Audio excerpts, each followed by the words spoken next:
By early 1944, World War II had entered a critical phase. Nazi Germany still dominated much of continental Europe, stretching its control from France to Eastern Europe. Adolf Hitler remained confident, believing that his massive defensive system along the western coast, known as the Atlantic Wall, would prevent any Allied invasion.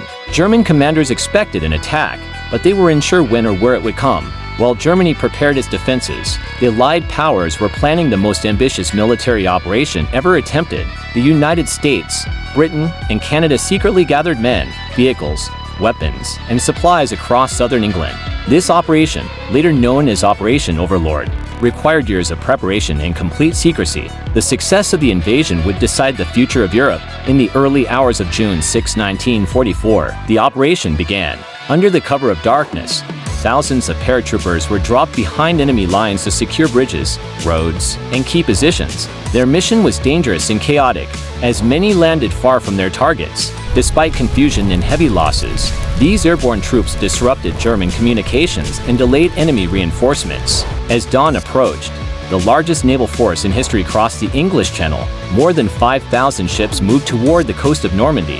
At the same time, Allied aircraft filled the sky, bombing German defenses and providing cover for the invasion.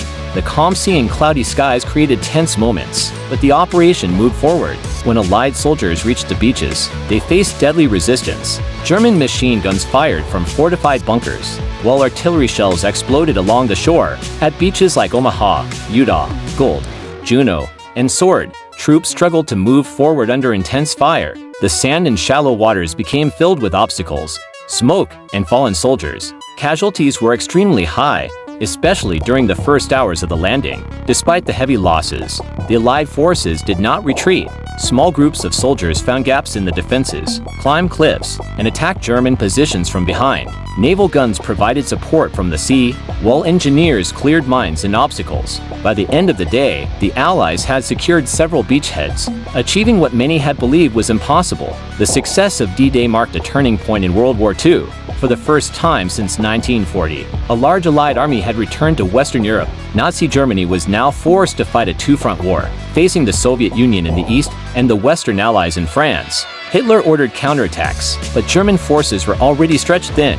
In the weeks that followed, Allied armies pushed inland through the hedgerows of Normandy. Fighting was slow and brutal, with both sides suffering heavy losses.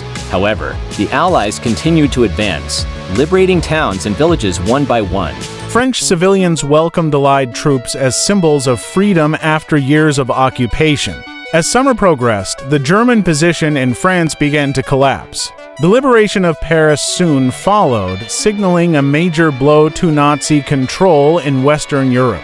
The momentum of the war had clearly shifted. What began on the beaches of Normandy had grown into a powerful advance toward Germany itself. The D-Day invasion was not just a military victory, it was a moment that reshaped history. The courage and sacrifice of the soldiers who landed in Normandy opened the path to the liberation of Europe.